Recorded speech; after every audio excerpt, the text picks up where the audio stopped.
ICC men's टी20 world cup 2026 मा कुन राष्ट्रहरू सहभागी होलान् र यसमा नेपालको सम्भावना कति छ? छनौट चरणका खेलहरू कहाँ पुगे? आउनुहोस् यसको बारेमा केही चर्चा गरौँ। भारत र श्रीलङ्काले संयुक्त रूपमा आयोजना गर्ने 10औं संस्करणको टी20 वर्ल्ड कप 20 टिमले सहभागिता जनाउने यस टुर्नामेन्टमा आइसिसीले कसरी टिमहरूको सिलेक्सन गर्छ? आउनुहोस् यसको बारेमा जानौँ। 8 टिम यानी योभन्दा अगाडिको विश्वकप 2024 को विश्वकपमा टप 8 मा फिनिस गर्ने देशहरू स्वत आइसिसीको नियमअनुसार छनौट हुने नियम रहेको छ। 8 टिम बाहेक विशेष र्याङ्किङको आधारमा जुन चाहिँ 30 जुन 2024 मा हेरिएको विशेष र्याङ्किङको आधारमा 3वटा देशहरू सिलेक्ट गर्यो आइसिसीले। त्यस अन्तर्गत पाकिस्तान, न्युजिल्यान्ड र आयरल्यान्ड परे।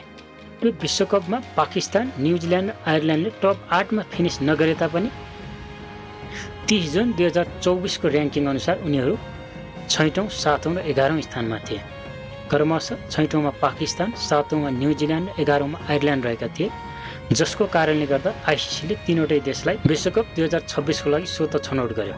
टी20 विश्वकप 2024 मा छनौट भएका टप 8 टिम र इन्डिया आयोजक राष्ट्र भएको कारणले गर्दा यसमा गनिएन र आइसिसीको अर्को नियमअनुसार जुन राष्ट्रले चाहिँ टुर्नामेन्ट आयोजना गर्छ त्यो राष्ट्र चाहिँ स्वत खेल्ने नियम रहेको हुन्छ।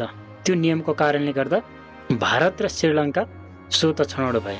12वटा राष्ट्रहरू यस विश्वकपको लागि छनौट भइसकेका छन् र क्यानाडाले भर्खरै मात्र आफ्नो रिजनल छनौट पार गर्दै विश्वकपमा आफ्नो स्थान सुनिश्चित गरिसकेको छ र यो सँगै 13वटा राष्ट्रले यस विश्वकपको लागि आफ्नो स्थान सुरक्षित गरिसकेका छन् भने बचेका 7 स्थानको लागि विभिन्न क्षेत्रीय छनौटका गेमहरू मार्फत 7 देशहरूको टुङ्गो लाग्नेछ, जस अन्तर्गत एसिया तथा इस्ट एसिया पेसिफिक क्षेत्रबाट 3वटा देश, युरोपबाट 2टा र अफ्रिकाबाट 2टा गरी 7वटा राष्ट्रहरू छनौट हुन बाँकी छ।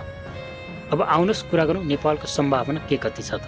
टी20 विश्वकप 2024 को अन्त्यमा नेपालले टप 8 मा फिनिस गर्न सकेको भए नेपाल स्वत छनौट हुने थियो। न त कुनै उसले रिजनल क्वालिफायर खेल्नु पर्थ्यो, न त कुनै उल्झनमा रहनु पर्थ्यो, सिधै चाहिँ आइसिसी 2026 को वर्ल्ड कपको लागि छनौट हुने थियो नेपाल।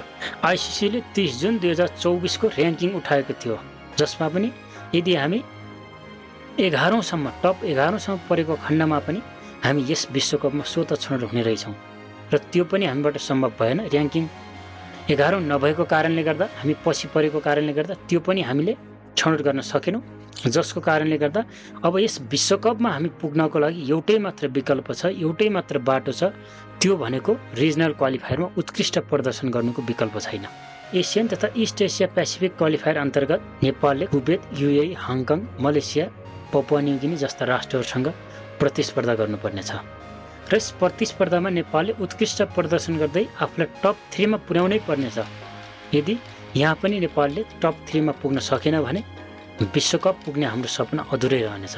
भर्खरै मात्र स्कटल्यान्डमा नेपालले सिडब्ल्युसी लिग तथा टी20 सिरिज खेलेर आएको छ, जहाँ चाहिँ नेपालले गजबको प्रदर्शन गरेर आयो।